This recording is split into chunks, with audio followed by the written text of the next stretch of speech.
खबरों के सिलसिले को आगे बढ़ाते हैं और अब बात करते हैं भारत की। पंजाब, भारत का पंजाब अब गैंगलैंड में तब्दील होता जा रहा है। हर दिन गैंगवार से पंजाब अब थरथरा रहा है। पंजाब के चंडीगढ़ में गैंगस्टर इंद्रप्रीत सिंह उर्फ पैरी की दिन दहाड़े गोली मारकर हत्या के बाद पंजाब की गैंग वॉर ने नया मोड़ ले लिया है। लॉरेंस बिश्नोई गैंग ने एक सोशल मीडिया पोस्ट में इस हत्या की जिम्मेदारी ले ली और इसे अपने साथी सिद्धेश्वर उर्फ सिप्पा की मौत का बदला बताया, जिसकी दुबई में हत्या कर दी गई थी। गैंगस्टर लॉरेंस बिश्नोई और गोल्डी बरार के बीच टकराव बढ़ता ही जा रहा है। इस हत्याकांड को गैंगवार की तरह पुलिस देख रही है, लेकिन ये पहली ऐसी घटना नहीं है जो पंजाब के लॉ एंड ऑर्डर पर सवाल खड़े कर रही हो। अब तो विपक्ष भी पंजाब की मान सरकार को आईना दिखाने लगा है और सीधे आरोप लगा रहा है कि पंजाब में आप नहीं बल्कि गैंगस्टर की सरकार चल रही है। वहीं लॉ एंड ऑर्डर पर पुलिस के अपने तर्क हैं।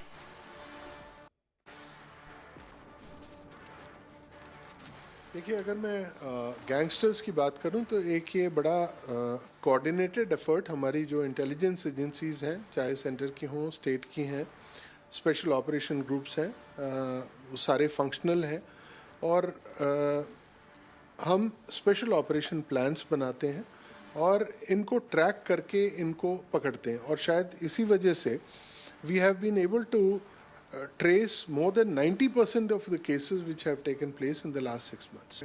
साथ के साथ हम जो इंटेलिजेंस एजेंसीज हैं, सेंट्रल हैं, स्टेट हैं, वो सब इन परफेक्ट कोऑर्डिनेशन काम करते हैं ताकि इस तरह के जो एलिमेंट्स हैं, जो हमारे बाहर बैठे ये जो ग्रुप्स हैं, जो हमारे बच्चों को बरगला के फुट सोल्जर्स बनाने की कोशिश करते हैं थ्रू सोशल मीडिया, उस पर भी पूरी निगरानी रखी जाए। तो क्या वाकई पंजाब गैंगवॉर की आग में झुलस रहा है और टारगेट पर पंजाब का एक एक घर है जो हालात दिख रहे हैं? वैसे में कहा जा रहा है कि पंजाब में लॉ एंड ऑर्डर राम भरोसे चल रहा है।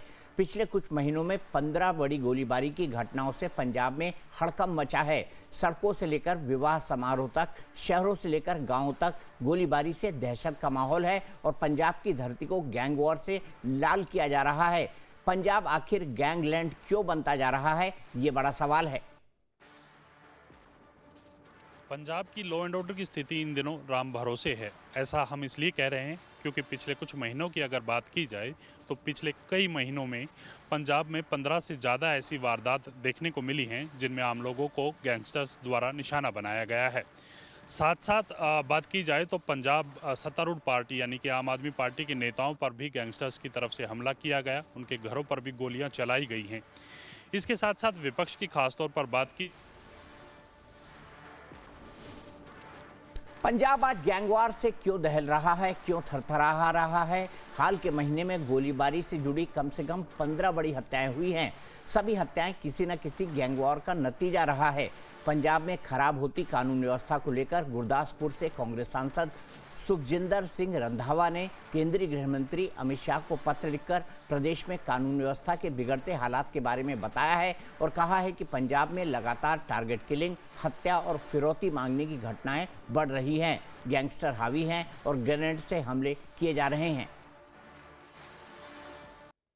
वैसे दावा किया जा रहा है कि पंजाब में इस वक्त कई गैंग काफ़ी एक्टिव हैं। सबसे मजबूत गैंग यहां लॉरेंस बिश्नोई का माना जाता है। इस गैंग की दहशत सिर्फ पंजाब ही नहीं बल्कि देश के अलग अलग राज्यों में है। वहीं गोल्डी बराड़ गैंग का नेटवर्क भी काफ़ी मजबूत है और लॉरेंस बिश्नोई का विरोधी है। इसी टकराव की वजह से आए दिन पंजाब के कई इलाकों में दोनों गैंगों में गोलीबारी होती रहती है। बम्बिहा गैंग और लखविंदर सिंह लांडा गैंग के अलावा यहाँ दर्जनों गैंग काफ़ी एक्टिव हैं और पंजाब के लॉ एंड ऑर्डर के लिए बड़ी चुनौती बने हुए हैं। पंजाब में इनकी सक्रियता अलग अलग क्राइम में साफ देखी जा रही है। टारगेट किलिंग से लेकर सुपारी किलिंग तक ये गैंग एक्टिव हैं। यहाँ तक कि हथियार सप्लाई और खरीदी में भी लिप्त हैं। ड्रग्स के धंधे का बड़ा नेटवर्क चला रहे हैं। इसके अलावा देश विरोधी गतिविधियों से सीधे तौर पर कनेक्टेड है। यहाँ तक कि आईएसआई से कनेक्शन के सबूत भी खुफिया एजेंसियों को मिलते रहे हैं। और सबसे खास बात, पंजाब ही नहीं बल्कि देश के किसी भी हिस्से में गैंग वॉर को अंजाम देने के लिए कनाडा, यूरोप से बड़ा नेटवर्क चलाते हैं। तो ये है हाल पंजाब के इन तमाम गैंगस्टर्स का। तभी दावा किया जा रहा है कि गैंगस्टर के लिए पंजाब की धरती सबसे मुफीद बन